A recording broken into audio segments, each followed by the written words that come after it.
Mais de 1.100 pessoas já votaram no projeto Passo Fundo Participa para escolher as ruas que vão ser asfaltadas na cidade. Cerca de 2.800.000 reais vão ser investidos para asfaltar 60 quadras em 19 regiões. A votação deve ser feita até 30 de agosto no site da Prefeitura, nesse endereço que aparece aí na tela. O segundo módulo do PF Parque, que vai trabalhar na área da agricultura de precisão, irá incubar uma empresa nesse segmento e também na área de agrometeorologia. A Ensoag existe há 4 anos e auxilia produtores rurais a tomarem decisões de forma mais assertiva, através de aplicativos e também sistemas de internet. A empresa atua no mercado internacional. Bom, e por falar em agricultura, desde 1951, essa é a 4ª vez que chove acima de 300 milímetros aqui na região de Passo Fundo. E para você ter uma ideia, até hoje já choveu 323 milímetros neste mês. Isso é o dobro do que era esperado para o mês, 162 milímetros. A região de Passo Fundo tem na agricultura a base de sua economia. E aí, como ficam as culturas de inverno com toda essa umidade? Para falar um pouquinho mais sobre esse assunto, nós convidamos o engenheiro agrônomo da Emater, Cláudio Doro, sempre muito bem-vindo ao PFTV. Obrigada mais uma vez por aceitar o nosso convite. Obrigado, Thaís, pelo convite. É um prazer sempre a gente poder conversar com vocês e com os telespectadores. Bom, a cultura do trigo é a principal, é a predominante em 90% das lavouras aqui da região, nas lavouras de inverno. Qual é o estágio da planta nesse momento? Bem, a cultura do trigo, ela já está em fase de germinação, desenvolvimento vegetativo. E é uma planta que até o momento tem um bom desenvolvimento, porém com alguns problemas devido a essa alta umidade relativa do ar. Ou seja, é uma planta que já está alguns centímetros alta do chão nesse momento. Exatamente. Ela encontra agora no momento de crescimento intenso, de 15 a 20 centímetros de altura. Porém, como nós falamos, essa alta umidade relativa do ar e do solo acarretou alguns problemas, principalmente doenças fúngicas e perda da adubação que foi colocada na base da planta. Bom, para isso o agricultor, o produtor rural precisa estar muito atento, Cláudio Doro. Exatamente, Thaís. O agricultor ele tem que monitorar a lavoura. Nós recomendamos que ele sistematicamente, todas as semanas, no mínimo 2 vezes por semana, ele percorra a lavoura de ponta a ponta, se agache, abra as plantas e visualize para ver se tem algum problema. E se ele notar que tem algum problema, alguma doença, alguma praga atacando, ele deve recorrer ao seu órgão de assistência técnica para informar, identificar o problema e também fazer a cura através da aplicação de defensivos agrícolas. Obviamente que nas culturas de inverno o agricultor está preparado para períodos de chuva, mas esse período que nós tivemos aí, com esses mais de 300 milímetros, de fato podem trazer prejuízos que vão repercutir lá no bolso do produtor ou ainda é muito cedo? No momento de tomada de decisão, no planejamento, ele sabe que o clima é um fator incontrolável, de difícil controle. Esse ano nós já tínhamos uma previsão climatológica que dizia que nós teríamos o fenômeno El Niño. E normalmente ele se caracteriza por chuvas acima da média. E esse ano até surpreendeu, porque choveu bem acima da média. Como tu falaste, a média histórica para o mês de julho é 161 milímetros, choveu mais de 370 milímetros. Então essa preocupação o agricultor já trazia e foi um dos motivos da redução de área, Thaís, também, foi essa dependência de clima e principalmente esse prognóstico de ter chuvas excessivas, que para a cultura de inverno, principalmente trigo, é negativo. Essa chuva intensa talvez não prejudique o preço de venda lá no final. Agora, ela pode prejudicar a quantidade de trigo produzido, por exemplo? Thaís, olha, não é só questão do preço final. A questão também é o custo de produção. Porque quando nós perdemos fertilizante no início, na arrancada, quando nós temos que fazer tratamentos fúngicos precocemente, isso aumenta o custo de produção. Consequentemente, aquela lucratividade projetada, ela também poderá ser diminuída. Sem falar, é lógico que o potencial produtivo das lavouras também ele fica prejudicado. Um exemplo, se o agricultor previa colher em torno de 70 sacos por hectare, forçosamente com essa condição climática adversa nesse momento, poderá reduzir em torno de 5 a 10% o potencial.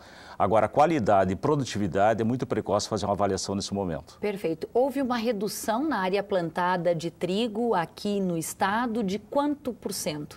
Tu sabe que a nossa região é uma das principais regiões tritícolas do estado do Rio Grande do Sul. Nós tivemos aqui, segundo o último levantamento da Emater, uma redução em torno de 25% comparada com a safra do ano anterior. E no Rio Grande do Sul, nós tivemos, no último levantamento, também uma redução em torno de 23%.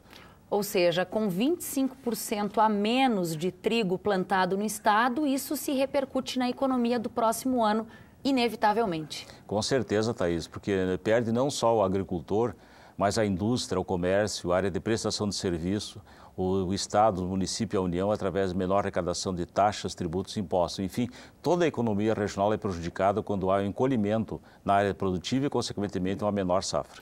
Só para encerrar, Cláudio Doro, vale reforçar as recomendações para os produtores, tendo a Emater, é claro, como referência. Agora, melhorando as condições de clima, o agricultor tem que percorrer a lavoura, monitoramento é muito importante, porque nessa fase existem as doenças oportunistas que com essa condição climática se instalam. Então, identificar as doenças e fazer o combate na hora certa. Esse é o desafio que o agricultor tem nos próximos dias. E muito atento à previsão, que por sinal é boa para os produtores. Não deve chover nos próximos dias, né?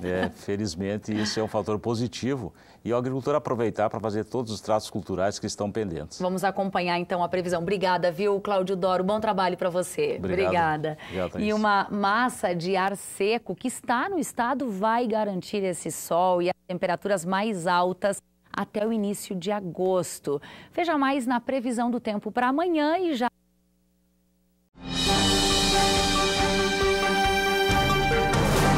O tempo para quarta-feira será de sol sem chuva. A mínima fica em 13 graus e a máxima chega a 22. Já na quinta-feira, tempo ensolarado com poucas nuvens. Mínima de 14 graus e máxima que não passa dos 22.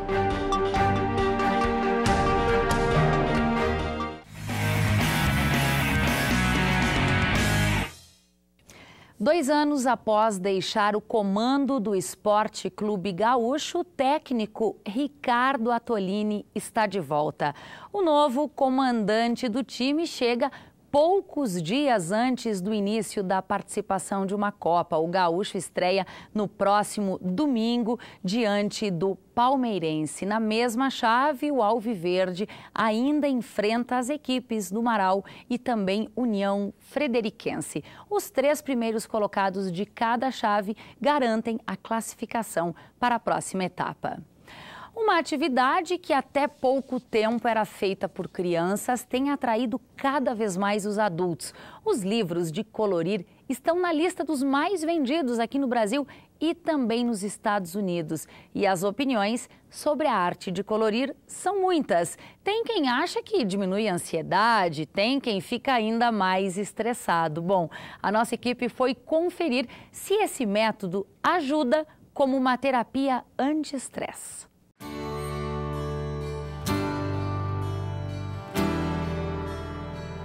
Se olhar assim, parece que é coisa de criança, mas não. Quem tem buscado livros como este é uma turma já bem crescidinha.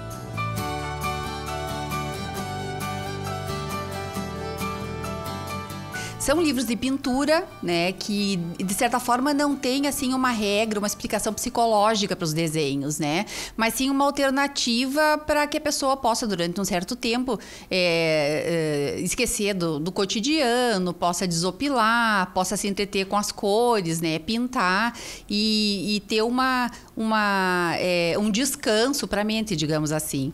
De acordo com os especialistas, colorir livros, além de ajudar a diminuir a ansiedade, também aumenta a capacidade de atenção e pode até servir como um auxílio para dormir. É o caso da dona Geraldine. Ela tem 73 anos e há foi diagnosticada com um problema neurológico. Passava as noites em claro, caminhando pela casa. E a família encontrou nos livros uma ajuda. Ela acorda de manhã, toma um cafezinho dela e vai pintar. À tarde ela almoça, vai lá fora, dá uma relaxada, uma descansada na área, volta e ela pinta. E à noite, ontem ela ficava até as 3, 4 horas da manhã acordada escrevendo. Ela escrevia toda a história da vida dela, depois ela começava a contar quantas letras tinham. Então isso para nós era muito cansativo, porque a gente tinha que estar acompanhando ela todo momento, porque é um cuidado com ela. Ela está com 73 anos e ela começou a gostar de fazer as pinturas, né? Então ela começou a pintar, foi uma terapia. Ela ficou mais calma, a relação dela com a família melhorou, a relação dela com as pessoas do círculo de amizade também melhorou muito. Se para a família os livros foram aliados, para a dona Geraldine, eles se tornaram amigos. E écrire te resolve os problemas, daria até para ser um escritor, começar a fazer a psicologia, a terapia, tudo de bom lá dentro. Lá dentro é tudo de bom. Para quem está sozinho, que está velho, que nem eu. Eu pinto tranquilamente, sem problema. Para começar, não há regras. Não é preciso ser um artista nem entender sobre pinturas. Basta proporcionar o encontro do lápis com o papel. Porque quando tu começa a pintar, independente do desenho que tu pega, é uma coisa que tu desliga. Tu começa a pintar e depois quando tu vê que tu já terminou, é uma coisa que tu gosta de ver, assim, que tá bonitinho. E como gosto muito de artes, que sou uma professora aposentada e também artista plástica, e esse tipo de trabalho eu não preciso pensar para trabalhar, automaticamente, é uma ocupação assim, mais manual do que de cabeça, e que às vezes é uma atividade que ajuda a gente a aliviar uma tensão nervosa. Os adultos, geralmente com agendas lotadas, com um dia cheio de compromissos e de responsabilidades, têm encontrado nos livros de colorir uma forma de estabilizar o humor e relaxar, desligar do mundo mesmo e brincar com a criança que há dentro de cada um.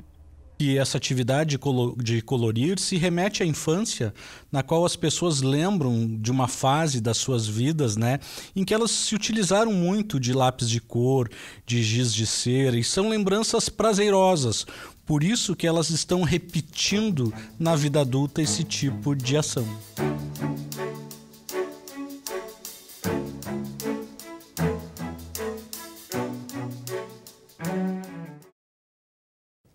O Canal de Notícias volta amanhã, sempre ao vivo, ao 12h30. Você pode rever essa edição ainda hoje às 7h30 da noite e às 10h30 da noite. Entra lá no nosso Facebook, nos acompanhe por lá também. Obrigada pela sua companhia e até amanhã.